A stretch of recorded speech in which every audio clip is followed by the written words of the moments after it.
Learn how to set up and use a mouth atomizer for watercolor to create soft sprays, textures, and atmospheric effects.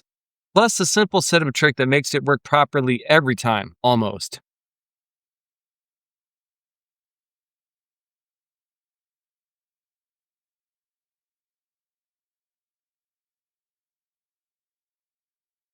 Hey everybody, coming to you from the studio today, and I want to talk to you about the mouth atomizer. The mouth atomizer is this little thing.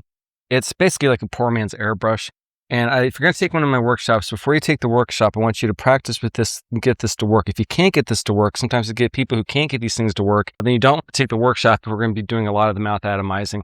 Now, some of the people who have been able to do this, it's always older people who can't breathe super heavily or fast. I've had people in their 40s who couldn't get these guys to work, and then I've used the exact same one, so I can get it to blow.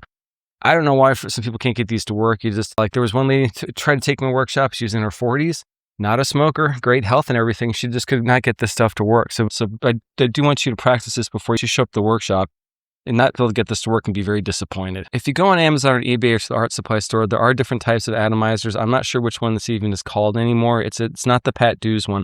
I like this one because it has a little bit of wider tube, so you don't have to blow as hard to get the color to come out through this. This is what I recommend using. So to make sure that your atomizer is set up properly, what you're going to do is it's not going to be a straight 90-degree angle. It's going to be pretty close. You want to make sure that this metal tube is sticking up above the middle of this one here. What that's going to do is when you blow through this, it's going to create convection and brings the color up through here and shoots it out again. If this metal top tube, bottom tube, gets pushed down too far, it's not going to do that. So it's got to be set up about like this for this to work correctly. The next thing you're going to need to do is you're going to need to put some color emulsified into a bottle. I don't even know what color this is. Just some random colors I threw in here. It's some greens. And this is going to be all mixed up, so it's not just straight paint. So you've got your watered down paint. And what you're going to do is you're going to open this up. You're going to take the long tube and put it down here in the liquid. And then you got to sit back, and this is going to shoot paint everywhere. Sit back here, and you just got to blow until you hear this convection starting to occur. It's going to start to shoot all the color out. As you can see, that shot green paint over everything. So usually I cover everything with cardboard and things. If you can't get this to work, the first thing you have to do is you just have to check to make sure this metal tube is pushed up far enough that's coming up above the top tube. And then if you can't get it to work, then I don't know. Just keep blowing and blowing. You don't have to blow that hard. You just start to hear that noise, that convection occurring, and it'll start shooting the color all over the place.